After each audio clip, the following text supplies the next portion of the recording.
In today's video, I'm going to teach you how to add blog posts to your GoDaddy website.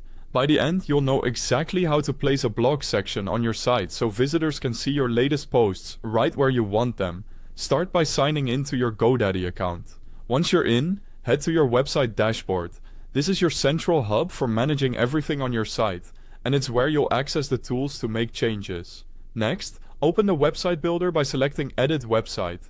This loads the visual editor so you can see your pages and make adjustments in real time. Give it a moment to load. If your site has a lot of content, that's normal. Now decide where you want your blog post to appear. Navigate to the page that makes the most sense for your visitors. Many people choose the home page or a dedicated blog page. Scroll to the exact spot where you want the blog to sit. When you've found the right place, click Add Section.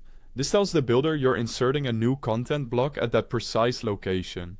In the section library that opens, use the search bar and type blog. You'll see several block layouts, each designed to present your posts in a different style. Pick the one that fits your brand and the way you want readers to browse your content. Some layouts highlight a featured post, while others show a simple list or grid.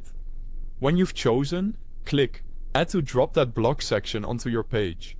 Quick note while we're here. If you need it, the link to GoDaddy's website builder is at the top of the description so you can jump straight to the site and follow along.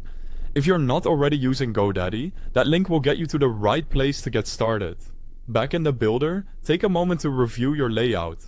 Check spacing, titles, and the visual flow with the rest of your page. You can adjust the section settings in the editor to match your colors and typography if needed, keeping everything consistent with your design. When you're satisfied with how it looks, click Publish.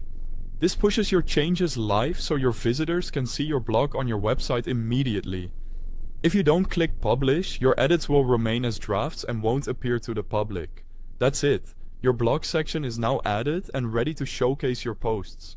If this helped, feel free to rewatch any part as you work through your site. Thanks for watching.